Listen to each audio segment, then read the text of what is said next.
So hello guys, another season, another manager sacked for Manchester United. कुछ नया नहीं है, सब सेम है, कुछ बदला है ही नहीं। मतलब देखोगे तो मैनचेस्टर यूनाइटेड का एक नया मैनेजर साइन करना एक हर एक साल का एक फेस्टिवल सेलिब्रेट करने जैसा हो चुका है। उनके लिए एक क्रिसमस है ये मैनेजर सैक करना।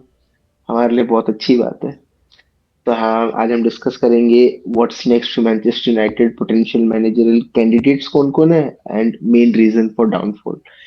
तो पहले हम स्टार्ट करेंगे कि एमोरिम क्यों नहीं वर्क हुआ। So will start with Pushpa.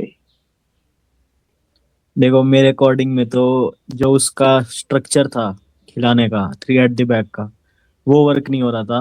अब अगर तुम्हारे विंग बैक डालो जैसे प्लेयर होंगे तो ऑब्वियसली वो वर्कआउट नहीं होगा।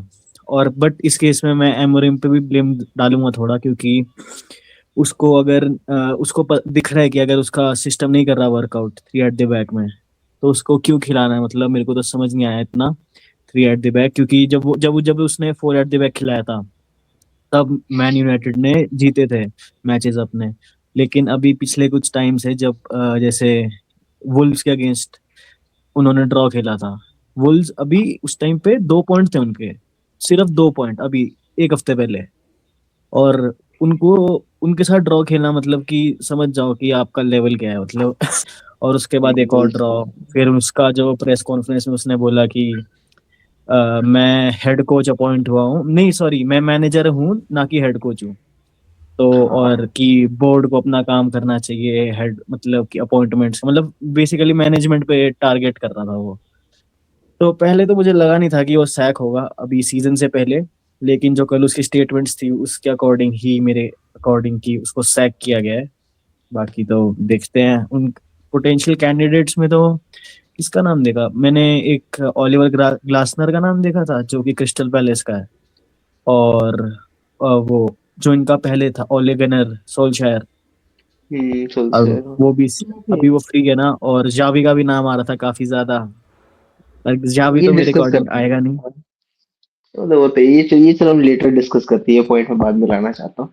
मैं भी सिटी वालों का ओपिनियन जानना चाहता हूँ। मेरे को तो लगता है सिटी वाले तो अभी यूनाइटेड को अपने राइवल भी नहीं समझते। मतलब वो ना छोटे घर का जो नया छोटा कुत्ता होता है ना, तो साइड में पर बैठा के कल रखते हैं इन्होंने भी उसे। तो पॉइंट्स ड्रॉप कर दिए ना चेल्सी के अगेंस्ट। हाँ, वो भी था, अच्छा मैच था। बोर हो गया था मतलब बीच में, but managerless, managerless Chelsea, Cucurella less Chelsea, Caicedo less Chelsea. और मतलब फिर भी अपने एतिहाद देखो, पे। चेल्सी और टॉटनहम ऐसी टीम्स है जो अपने नाम के बेसिस पे सिटी को हराते हुए आए हैं। मैं सिटी को तब देखना स्टार्ट किया था जब चेल्सी से वो फाइनल हारी थी। पहले हाँ। ईएफएल फाइनल, उसके बाद यूसीएल फाइनल। चलो वो अलग बात है। तो मैनचेस्टर यूनाइटेड जो है वो ऐसा मानो कि वो दिव्येश है। मतलब उसको इतना इतना रोस्ट कर चुके हैं, अब मन ही नहीं करता उसको और करने का। उसका सबको पता है कि अब कोई कुछ नहीं होने वाला, पर चलो है टॉप सिक्स। मतलब उसको बिग सिक्स में बस ऐसे इसलिए कहते हैं क्योंकि उसका लोगो सुंदर लगता है, मुझे तो ये लगता है। तो देखो, यूनाइटेड को तो अब बस एक बढ़िया मीम मटेरियल है। मैं तो हमेशा कहता हूँ कि बढ़िया आता है कुछ ना कुछ हर सीज़न। बढ़िया मीम्स बनती है, और मेरा प्रोडिक्शन जैसे इस साल का है, 10th 11th पे जाएगी। ग्रिम्स बी से बाहर हुई है ये कप में, और क्या क्या टीमों से ड्रॉ की है, क्या क्या टीमों से हारी है। बड़ा मज़ा आता है देखने में, बड़ा बना रहता है खुशी का माहौल। चलो वो तो है। मतलब मैं देखूंगा, मैं थोड़ा बहुत ना पिछले मैनेजर से कंपेयर करना चाहता हूँ एमोरिम को। और तुम लोग देखोगे ना, जैसे इसके पिछले वाले मैनेजर्स थे ना, वो थोड़ा बहुत ये आर्ग्यू करते थे कि उसे साइनिंग्स नहीं मिले हैं, पैसे खर्च नहीं हुए हैं। पर एमोरिम और टेन हैग के लेटर पीरियड्स में खर्च बहुत हुए पैसे। जब इनियस ने जब खरीदा था ना मैन यूनाइटेड को, उसके बाद से खर्चे हुए हैं। पर मतलब देखोगे तो कोनिया बहुत अच्छा खेल रहा है, एम्बोम बहुत अच्छा साइनिंग है।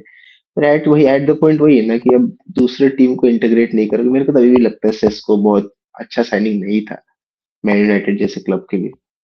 उनको डिफरेंट टाइप ऑफ स्ट्राइकर की जरूरत थी। मतलब अगर मैं तुमको ये दिखाना चाहता हूँ हिस्ट्री, इसमें अगर देखोगे विन परसेंटेजेस देखोगे तो एमोरिम का दोनों सीजन, चलो पिछला सीजन तो चलो बीच में आया था, पर फिर भी उसका विन परसेंटेज काफी कम है दूसरे मैनेजर्स के कंपैरिजन में। तो मेरे को लगता है कि देखो एमेरिन को स्टाइल ऑफ प्ले चलो बेटर टू वॉच है in comparison to Erik ten Hag या फिर उसके पहले ओले जो भी था। सोल्स्टेयर या फिर रैगनिक जो भी था, उसका style of play more fun to watch है, पर फिर भी उसके जब तक रिजल्ट्स नहीं आ रहे इतने बड़े क्लब्स में तो फिर क्या ही फायदा। तो हाँ, तो मेरा सबसे बड़ा पॉइंट है कि देखो, अगला सवाल मेरा ये होना चाहिए कि क्या type of manager man United को चाहिए। विल स्टार्ट विद कुछ। देखो, यूनाइटेड को कोई मैनेजर मिल जाए वही बहुत है, क्योंकि सारे टाइप के तो आ ही गए हैं। मतलब सर एलेक्स फर्ग्यूसन के बाद तो मतलब कुछ भी कोई नहीं फिट हुआ। मोरिनियो भी हो गया। आई थिंक सबसे ज्यादा विन परसेंटेज मोरिनियो के टाइम पे ही आई थी उनकी।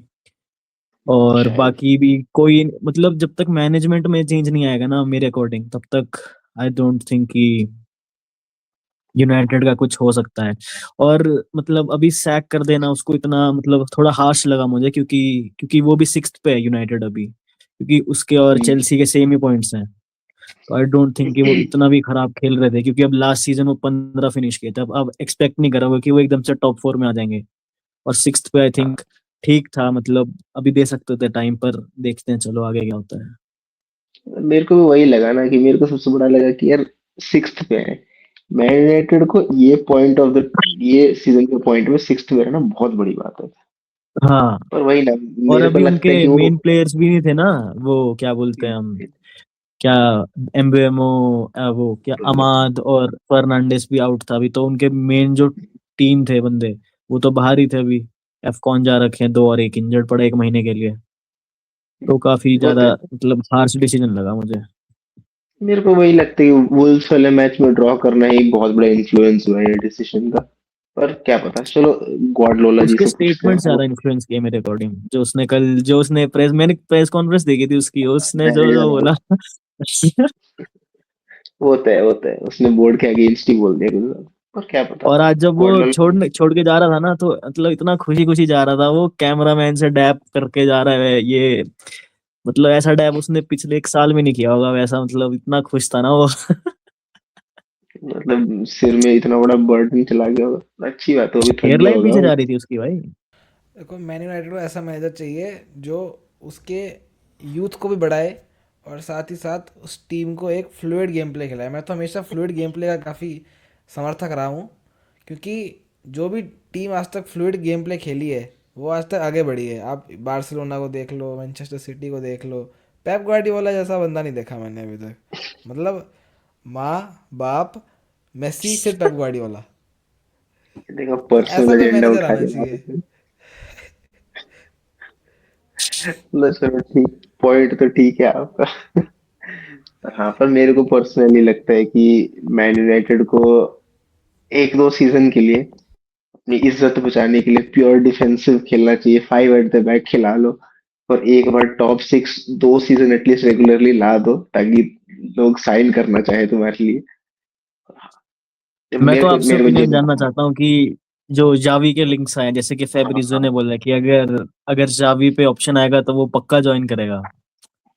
मतलब देखो, सावी पर्सनली ज्वाइन नहीं करेगा, क्योंकि उसे भी पता है ये मैन यूनाइटेड में जाना एक लूजिंग प्रोजेक्ट है, कुछ फायदा नहीं है जाने का। और नए मैनेजर के लिए जाना एक अच्छा अच्छा अच्छा डिसीजन नहीं होता। पर अगर जावी जाए तो बहुत अच्छा होगा मैन यूनाइटेड के लिए, क्योंकि देखो, मैन यूनाइटेड का डीएनए भी रहा है थोड़ा बहुत पोजिशनल गेम प्ले, तो जावी का गेम प्ले सूट करेगा। और जावी का सबसे बड़ा फर्क ये था, जब बार्सिलोना में था वो यूथ को इतना सपोर्ट करता था, उसने कितने लोगों को अपने डेब्यूज दिए हैं ला मासिया से। तो मेरे को लगता है जैसे कोई माइनो है, अमाद दियालो है, और डोरगू है, यंग प्लेयर्स और जो भी है ना, मेरे को लगता है कि वो बहुत बेनिफिट करेंगे ये बात पे।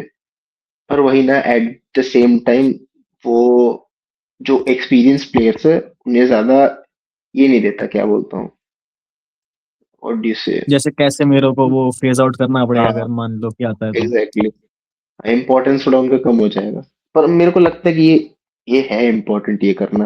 अगर एक नया एरा शुरू करना है तो करना ही पड़ेगा। तो मेरे को लगता है जावी राइट पर्सन होगा, पर जावी एक्सेप्ट नहीं करेगा, ये बात है। मुझे लगता है कि जावी फिट नहीं होगा यूनाइटेड के लिए, क्योंकि जो रीजन की वजह से एमरिम गया है, जावी भी वैसा ही है। क्योंकि उसने भी बार्सिलोना में देखा ही था कि उसने भी मैनेजमेंट की उड़ा के रखी थी। तो फिर जो भी हम्म, मैनेजमेंट के अगेंस्ट बोलता है यूनाइटेड में भी, वो तो फिर बाहर ही जाता है सीधे से। देखा है हमने हमेशा से मोरिनियो के टाइम से। और जावी जो मतलब स्टाइल ऑफ प्ले है, मेरे को नहीं लगता कि ये डियोगो डैलो जैसे प्लेयर्स टिकी टाका खेल पाएंगे अपनी जिंदगी में। तो हाँ वो तो है। हम्म मतलब वही है कि अगर सपोर्ट मिले जावी को मैन यूनाइटेड मैनेजर बनने के बाद, जो मतलब कोई यूनाइटेड मैनेजर को मिला नहीं है, पर मिले तो कुछ कर सकता है, पर मेरे को नहीं लगता उसे मिलेगा, ना कि वो ज्वाइन करे। तो चलो एट दिस पॉइंट हम अब एक प्रिडिक्शन देते हैं कि where will Man United end up. Will start with Sam Guardiola. देखो मैं अपनी बात पे एकदम स्थिर रहता हूँ, 10 या 11, ना इससे ऊपर ना इससे नीचे। खुशी। देखो मैंने तो 6 का बोला था, पर अभी थोड़ा टाइट लग रहा है मामला। पर फिर भी मैं मतलब एटलीस्ट यूरोप तो वो पहुंचेंगे ही, तो मतलब 7 6 या मतलब 7 से नीचे तो नहीं आना चाहिए उन्हें, मतलब क्योंकि वो और भी कोई कंपटीशन में तो खेल नहीं रहे हैं। सिर्फ उनको प्रीमियर लीग खेलनी है और एफए कप खेलना होगा। बाकी वो ग्रिम्सबी से तो बाहर हो ही गए थे, कैराबो कैराबो ही था ना वो शायद। हाँ तो 6th या 7th मैक्स, मतलब इससे नीचे तो फिर कोई फायदा ही नहीं है। पिछले साल भी 15 आए थे। तो एज ए हाँ, पिछले यूनाइटेड साल मतलब इतना 15 बड़ा था। क्लब अगर वो मानते हैं कि है, तो आई थिंक यूरोप तो बेयर मिनिमम होना चाहिए। मेरे को नहीं लगता ये टॉप 10 फिनिश करेंगे, मेरे को लगता है 12th फिनिश करेंगे, 11th या 12th। और इसकी वजह से मेरे को लग रहा है अगले सीजन बहुत टॉप प्लेयर्स ये क्लब छोड़ के जाएंगे, जैसे कि Bruno Fernandes. We'll end this on that note, guys. Thank you for watching. We'll see you in the next one.